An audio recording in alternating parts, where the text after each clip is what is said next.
Hello everyone, welcome back to my channel. I hope you all are staying well and healthy.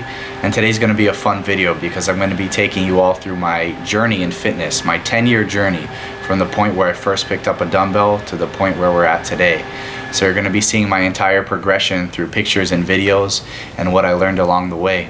So I hope this serves as an inspiration to those of you who are just starting out on your fitness journey and you see the task of building your ideal physique as this daunting task, which it is, but if you learn to just fall in love with the process, take things one day at a time, and appreciate the small progressions you make, and record them and document them, you'll see that in 5-10 years time, you can completely transform your physique, and more importantly, your mind and your confidence that you have in yourself.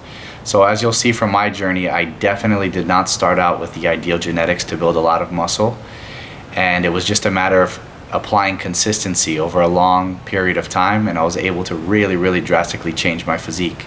So here we go, check this one out.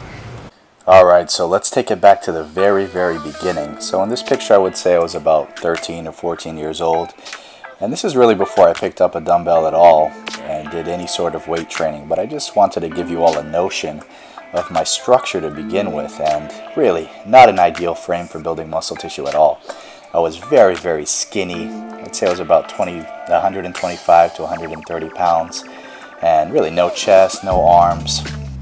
The only thing I had going for me was that I was relatively lean, but as you can see here, I really had a long way to go before I built any sort of a respectable muscular physique. And here's another picture of myself alongside my brother. And here's just another angle that you can really see how little muscle I had to begin with. My chest was just a glaringly obvious weak muscle group to begin with. And when I started training, I had to really prioritize that because I was working with such little muscle tissue in the area. I was starting from ground zero in respect to my chest and really my entire physique.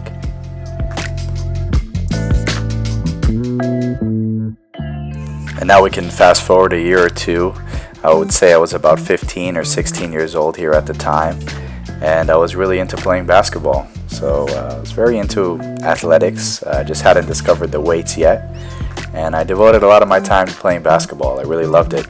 And here's a shot where you can really see how skinny my arms were as I'm shooting this free throw. So again, all this is kind of before I started to weight train, but just giving you guys an idea of my structure and how I kind of had the odds stacked against me in terms of becoming big. Okay, so this is pretty much the next year. I would say I was 17 years old in this shot here, and that's when I started to weight train. I first stepped foot in a gym, and although I was training very improperly, I was training. So I was doing what you would typically see a lot of beginners do, prioritizing isolation movements, doing pretty much just biceps and chest and abs, and I would just be on that rotation over and over again, not even thinking of training my back or legs. That didn't happen for a few years actually, so this was the very beginning. Okay, so as much as it pains me to be sharing these post-shower pictures, unfortunately, I really didn't take as many photos as I should have in that early stage of training. So I was about 18 years old in this picture, and I had been training, I'd say, for about 6 to 8 months. So although still very skinny, really not much happening at all in terms of hypertrophy and building muscle, but you can already start to see that my chest is getting a little bit of volume, a little bit of size. The abs were always there. The arms were starting to get a little bit of size, and good thing they did too, because I was training them way too much. I was pretty much prioritizing biceps and chest. So this is about 6 months to a year into training, at about 18 years old. Okay, so prepare yourselves for another horrendous shower pic, but I would say in this one I was a full year into training. And not much of a noticeable difference from the previous photo, but the chest is getting a little bit more volume. The arms also are coming in. And even the shoulders, there's some semblance of a lateral deltoid there, albeit minuscule. But this is me about a full year into training. So still training improperly, still only doing chest and biceps and abs. never hitting back, never hitting legs. So I definitely wasn't training optimally. And this is why I didn't see the rate of progress you would see in somebody who has a more optimal training routine in the beginning. Now, if you know what you're doing, or you have good guidance and you're doing a full body routine and prioritizing compound exercises that you can overload, exercises that are going to work multiple muscle groups, you're going to progress much further than, say, somebody like me who was training improperly, really had no idea of the right workout split to optimize my growth. Alright, so in this shot here, I'd say I was about 20 years old, so I dedicated about a solid 2 years into my training, and you can actually see here that my arms have put on some considerable size compared to where I started. So the biggest takeaway from this was a lot of consistency. I was training consistently, and I still really hadn't done my research and studied how to structure a workout routine. So I was still doing too much isolation. I hadn't even started training my back, and my legs not even. So, you know, although I had put on some visible size here, it could have been better had I done more research and really learned how to perform a proper workout split and progress it.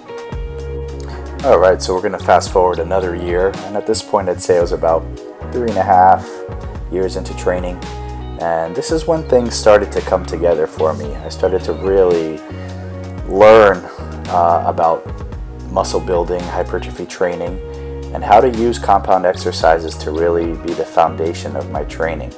So at this point I started training back and legs regularly.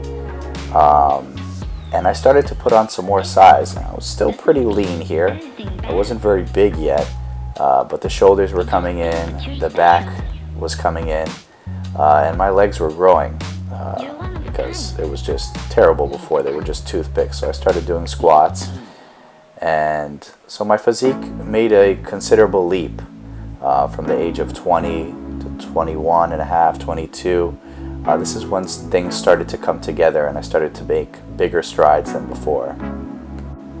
Okay, now this is when I made my biggest leap and progress in terms of my physique.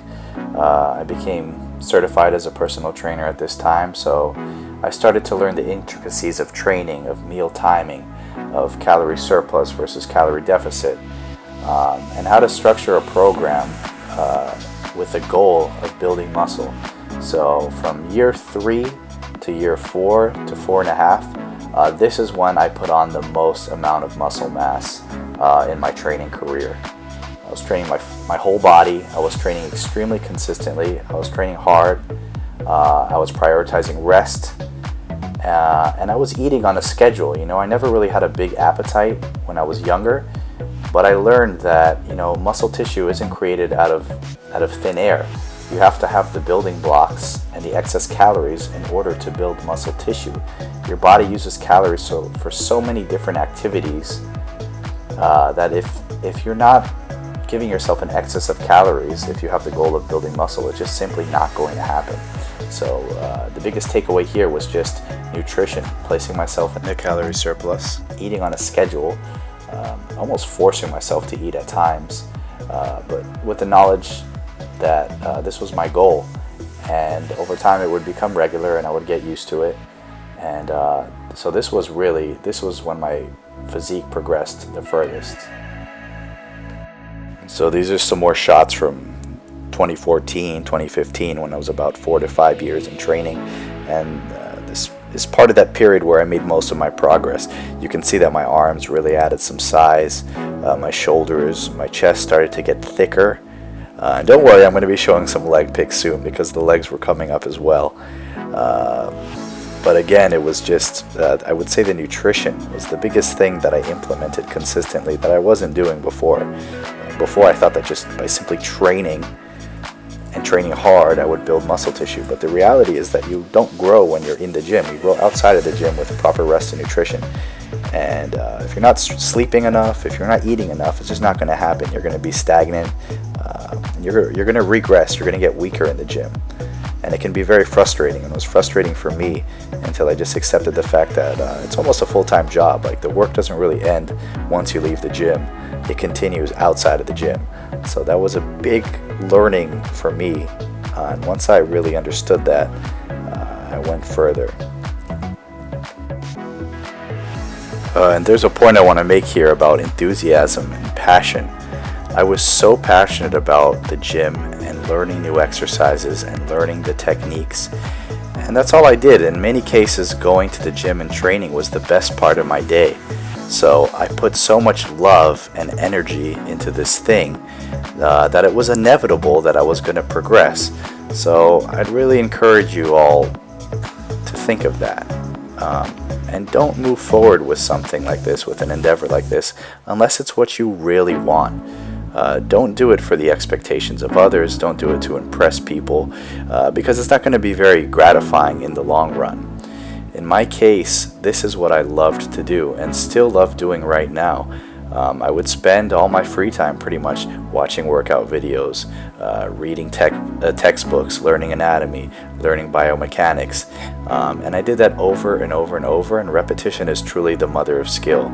So at this point, I just became completely engrossed in everything that had to do with strength training, with optimizing muscle building.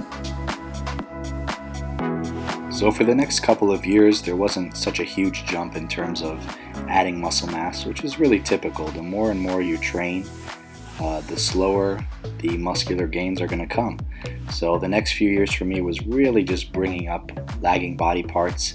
In my case was the back and the legs. So these years here really, other muscle groups really didn't grow as much as they did in that year 3 and 4 period. But my legs and back started to catch up to the rest of my physique. So that's what I would really attribute here to the years 6 and 7. So this period from 2018 to the present day is pretty much where I've maintained my physique. Didn't really make any big increases in weight, although I just kind of focused on isolation a little bit more, bringing up weak areas, which for me I would say are still my shoulders, thickness of the arms, and the lower lats. So I've just been working on that these few years. Did a couple of photo shoots during this time, and it really just shows the culmination of the decade of training that I put in. And it really just serves as an example to anyone who's starting out that, hey, it doesn't matter what you start with. If you put in consistent, hard effort over a long period of time, you can undoubtedly achieve a fantastic physique. Alright guys, so there you have it. That was my journey in fitness. I hope you enjoyed it. I hope you drew some inspiration for it. And whatever stage you are in your journey in fitness, just stay the course, keep training hard, and keep that ideal image of where you want to get to, and let that be your guide, let that be your focus as you progress day after day, month after month, and year after year. All right? Best of luck to all of you. Keep training hard and stay healthy.